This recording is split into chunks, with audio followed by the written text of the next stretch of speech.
the World Trade Center was attacked and all those people were killed and the Pentagon was attacked, any president would have reacted. Right. They reacted in a very forthright way for 3 months. They went after Afghanistan. They began to use our international cooperation with the Germans and others to try to track down al-Qaeda. Then came the State of the Union address, and the president made his first big strategic decision. He said, we're going after this axis of evil. We're going to start off with Iraq. Was that a decision you're comfortable with, or do you think we still should have stuck to our guns and going after Osama bin Laden and tracked down the killers? Well, Chris, I think we can do more than one thing at a time. Well, what should we have given precedence to? Well, I think that the idea, as I understand and have studied this with the administration, is that they believed that they were on the road to routing al-Qaeda. We now, unfortunately, know that it's likely bin Laden is still alive. And as that sends a signal to not only the al-Qaeda network, but wannabe terrorists around the world that, you know, we haven't gotten them. So the job is not done.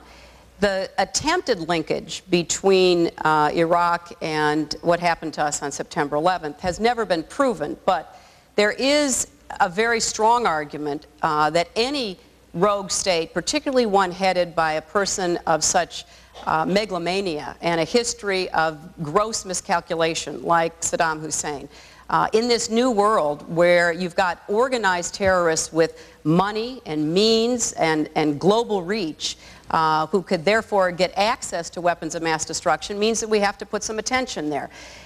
I don't think it can be either or. Now, you know, I voted for the Iraqi resolution, and it was a very difficult vote for me.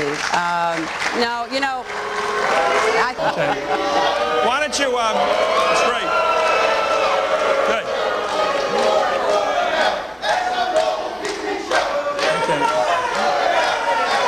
Okay, we're going to do with this, okay, you know, I get the message. We got the message. You know, it's something we try to do here is here for, get in line and ask some questions. Let me ask you this about some domestic issues in New York State. This state's always the sort of the social beginnings of so much of this country. People come here, a lot of immigrants. The New York Times recently began posting the celebrations of gay unions. Not just straight people getting married, but gay people who want to announce their unions. Do you think New York State should recognize gay marriage? No. No. Okay.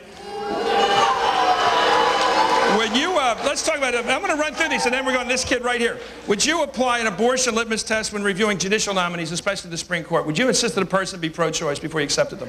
I would insist that a person follow the judicial precedent, and I believe that Roe v. Wade was an appropriately decided decision, and that would play a role in my choices. And if somebody stood up there like Bork or someone else or Scalia and said, I think that should be reviewed, you would say?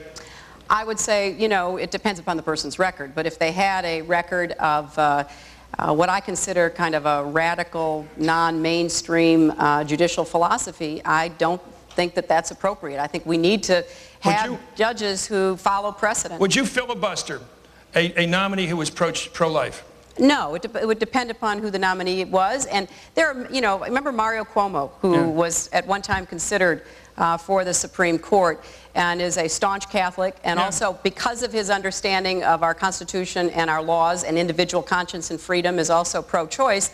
You know, he is somebody who said, who's pro-life but wouldn't act on it, is somebody who said, look, you know, we've got to leave to the courts what should be the courts. But if they're judicially and constitutionally pro-life and believe that Roe v. Wade was a bad call, a bad decision, you wouldn't accept them?